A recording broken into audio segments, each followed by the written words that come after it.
Hollywood itself is a word. The word is interesting because it's a word that comes from a pagan.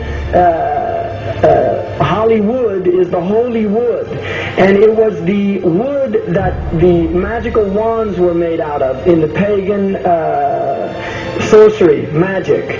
And these wands were believed that the sorcerers that possessed them could put people into trances and control them. This is part of, this is symbolic, but it's also important to understand that part of what Hollywood literally does is it puts people into trances. It's a dream state. They call it the dream machine in the United States.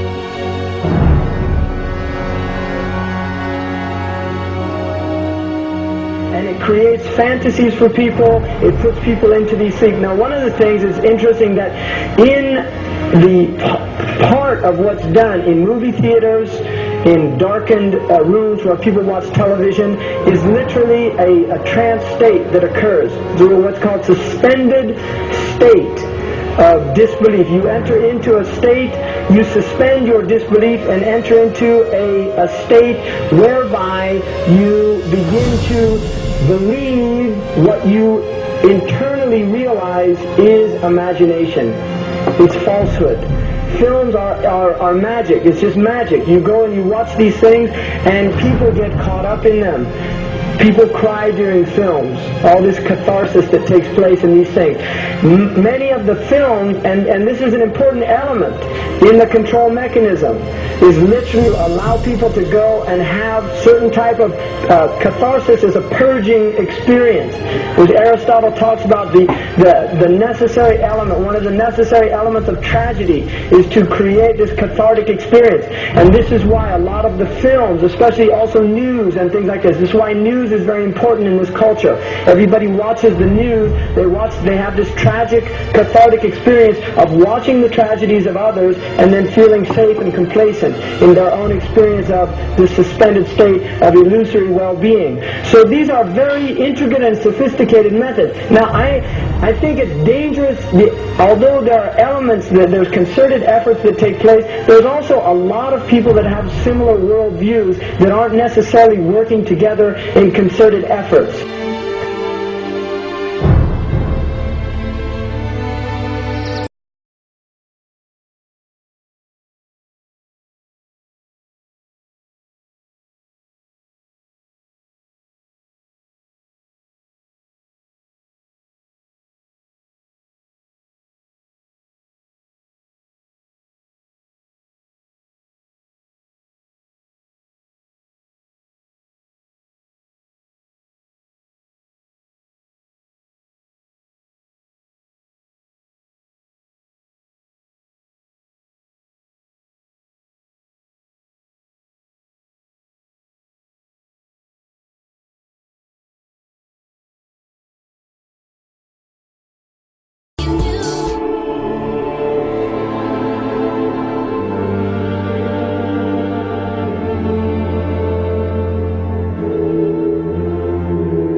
not supposed to be up here.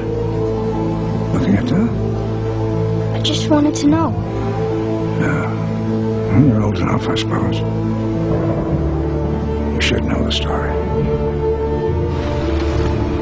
Okay, here we go. It was 1832. On a night much like this.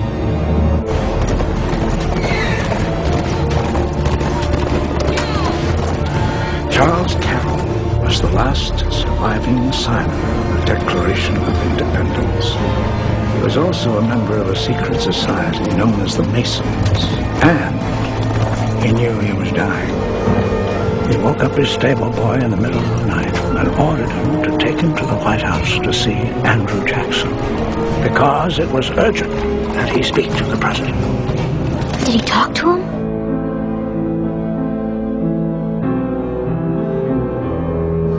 No, he never got the chance. The president wasn't there that night. But Charles Carroll had a secret.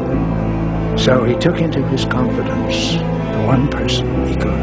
My grandfather's grandfather, Thomas Gates. What was the secret?